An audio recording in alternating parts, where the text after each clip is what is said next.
अगर हम बात करें अगली खबर की, तो अब बात करते हैं दिल्ली में होने वाले एमसीडी चुनाव की। 250 वार्ड पर यह चुनाव होना है 4 दिसंबर को। सबसे अहम चीज है कि तीनों वार्ड एक होने के बाद ये चुनाव हो रहा है। ऐसे में भारतीय जनता पार्टी पर तमाम आरोप लगे हैं कि उन्होंने चुनाव में देरी कराई है, लेकिन अब चुनावी बिगुल फूंक चुका है। अब इसके बाद क्या नतीजे होंगे, अभिषेक? देखिए, दिल्ली नगर निगम का चुनाव जो है वो कई मायनों में अहम है।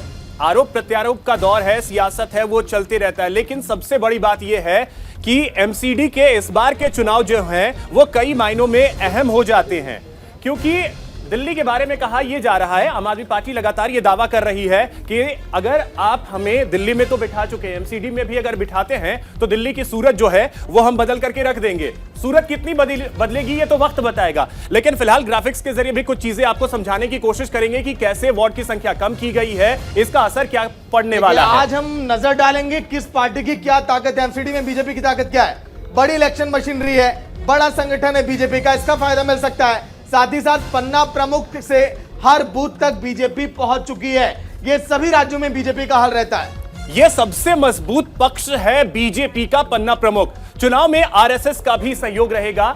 आरएसएस का सहयोग मिलता है, जिसकी वजह से बीजेपी की ताकत जो है वो दोगुनी हो जाती है, और यहां भी कुछ ऐसा ही होने वाला है। देखिए, एमसीडी चुनाव पर भी ब्रांड मोदी का ही असर है, क्योंकि मोदी मैजिक जिसके भरोसे बीजेपी लगभग पिछले देखिए 8-10 सालों से कहा जा रहा है कि यहां पर भी वही तस्वीरें होंगी। बिल्कुल, कथित शराब घोटाला, सिसोदिया और सत्येंद्र जैन पर जांच एजेंसी का शिकंजा, ये आम आदमी पार्टी के खिलाफ जा सकता है। इसकी पूरी संभावना दिल्ली चुनाव में, एमसीडी चुनाव में है। कोरोना काल में कूड़े का डोर टू डोर कलेक्शन भी रहा है, एमसीडी का ही बेहतर प्लान रहा। कहा जा रहा है कि इससे भी माहौल बन सकता है।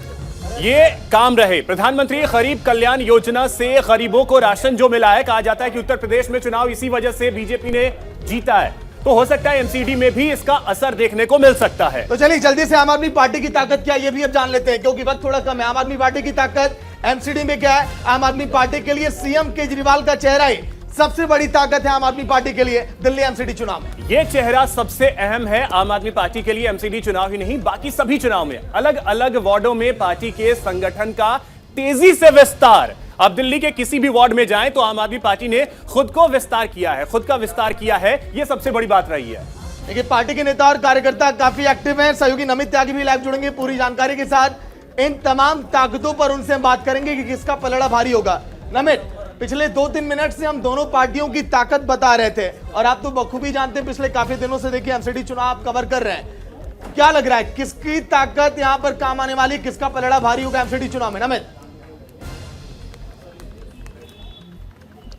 देखिए बिल्कुल सागर, 4 दिसंबर को वोटिंग है और आज से नॉमिनेशन शुरू हो चुका है, लेकिन आज अभी तक किसी भी बड़ी पॉलिटिकल पार्टी ने अपने उम्मीदवारों के पत्ते नहीं खोले हैं। हालांकि आम आदमी पार्टी ये जानी जाती है कि नॉमिनेशन से पहले ही सभी राज्यों के अंदर उन्होंने अपने उम्मीदवार की घोषणा कर दी थी, लेकिन आज नॉमिनेशन शुरू हो चुका है, लेकिन आज भी आम आदमी पार्टी ने अभी तक अपने पत्ते नहीं खोले हैं। दूसरे सवाल पर आते हैं, क्योंकि ये बखूबी सभी लोग कह रहे हैं कि दिल्ली के अंदर पिछले 15 सालों से एमसीडी में बीजेपी सत्ता पर काबिज है, लेकिन इस बार एंटी इनकम्बेंसी जो है वो बीजेपी को भारी पड़ सकती है, क्योंकि जो कूड़े का मुद्दा आम आदमी पार्टी लगातार उठा रही है, या फिर जो एमसीडी शासित जो एमसीडी के स्कूल हैं उनके जो हालात लगातार आम आदमी पार्टी दिखा रही है, वो कहीं ना कहीं फैक्टर बन सकता है। थोड़ी सी तस्वीर एक बार में दिखाना जरूरी हो जाएगा, क्योंकि आम आदमी पार्टी के दफ्तर के बाहर पोस्टर बैनर का जो जोर शोर देखा जा रहा है सागर, वो सबसे अहम है। और रोजाना इसी तरीके से यहाँ पर भीड़ जो है वो उमड़कर पड़ती है, क्योंकि अब टिकटों का ऐलान जो है वो अगले 1 से 2 दिनों में हो जाएगा।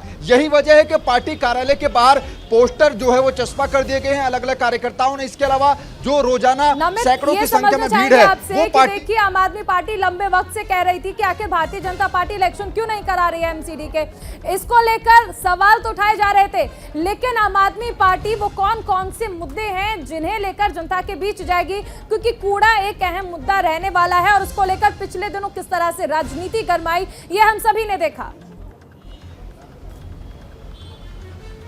देखिए बिल्कुल आम आदमी पार्टी चुनाव से पहले ये क्लियर कर चुकी है कि दिल्ली के अंदर जो 3 कूड़े के पहाड़ हैं उनके लिए सबसे बड़ा मुद्दा वो होने वाले हैं। दो सबसे बड़ी जानकारी मैं आपको अभी दे दूं। 3:30 बजे जो दिल्ली के कन्वीनर हैं गोपाल राय और आम आदमी पार्टी के एमसीडी प्रभारी दुर्गेश पाठक दिल्ली को कूड़ा मुक्त करने के लिए एमसीडी चुनाव से मद्देनजर एक बड़ा अभियान शुरू करेंगे। 3:30 बजे अभियान शुरू होगा। इसके अलावा बात करें तो आम आदमी पार्टी ने एक और बड़ा फैसला किया है। उनका यह कहना है कि हम किसी भी दूसरी पार्टी के नेता को अपनी पार्टी में शामिल नहीं करेंगे। ये बड़ी बात आम आदमी पार्टी ने कही है, बड़ा ऐलान किया है, क्योंकि हमने देखा है चारुल के चुनाव से पहले दूसरी पार्टियों के नेता जो पार्टी जीतने लायक होती हैं उसमें जाने का प्रयास करते हैं, लेकिन आम आदमी पार्टी ने पहले क्लियर कर दिया है कि हम दूसरी पार्टी के नेताओं को अपनी पार्टी में नहीं लेंगे। चलिए, बिल्कुल, बहुत बहुत शुक्रिया नमित पूरी जानकारी के लिए। तमाम तस्वीरें हम आपको दिखा रहे हैं एमसीडी चुनाव से जुड़ी।